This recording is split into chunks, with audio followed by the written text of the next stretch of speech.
আমরা হজলা প্রবীণদের বলি বিদ্যাবতার, কখন যে তারা কোন প্রতিভাকে বের করে নিয়ে আসেন আমরাও জানি না। এবারে যে কুইজের প্রশ্ন করা হয়েছিল, একজন এসছেন যিনি মঞ্চে আছেন এই মুহূর্তে, তার নাম আমরা জেনে নেব। আমার নাম সৌমিক নায়ক, ঝাড়গ্রাম থেকে এসেছি।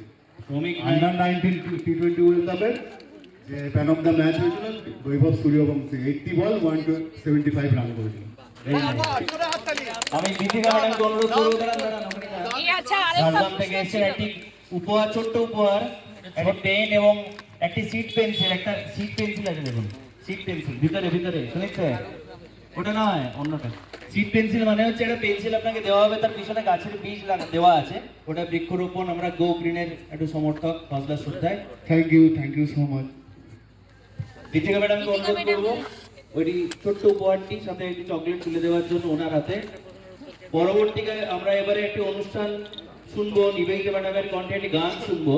আর একটি জিনিস বলে রাখি যে আজকে আমাদের এখানে শুধু যে প্রবীণেরা অনুষ্ঠান করবেন সেরকম নয়, নবীনেরাও এখানে গান পরিবেশন করবেন। ফোক সং বা আধুনিক সঙ্গীত, আধুনিকভাবে ফোক সঙ্গে তুলে ধরবে সুদর্শন এবং হজরা টিম মেম্বার সোমনাথ। কিছুক্ষণের মধ্যেই সেটি শুরু হবে, আপনারা তাই একটুখানি ধৈর্য নিয়ে অপেক্ষা করুন আর প্রবীণদের যে অনুষ্ঠান সেটি উপভোগ করুন।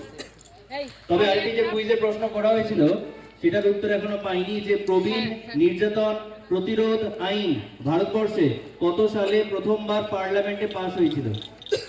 হাততালি একটা। প্রথম প্রশ্নের দ্বিতীয় প্রশ্নের উত্তর দিয়েছেন যিনি, অসংখ্য ধন্যবাদ আপনাকে।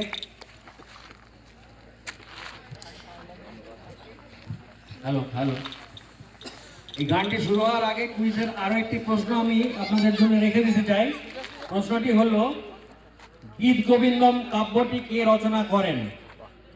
হজলা সদস্যরা পরে, প্রেফারেন্স তাদের পরে, আগে সাধারণ মানুষ আসবেন, আগে সাধারণ মানুষকে প্রেফারেন্স দেওয়া হবে। যদি কেউ সাধারণ মানুষ হিসাবে প্রশ্নের উত্তরটি দিতে চান দয়া করে একটু এগিয়ে আসবেন। পরবর্তী প্রান্তে আমরা হজলা এবং শ্রদ্ধার মানুষদের কাছ থেকে উত্তর নেব। এখন কিছু ঠান্ডাও আসছে আপনাদের জন্য, এইদিকে কান রাখবেন জিনিসপত্র কিনতে কিনতে।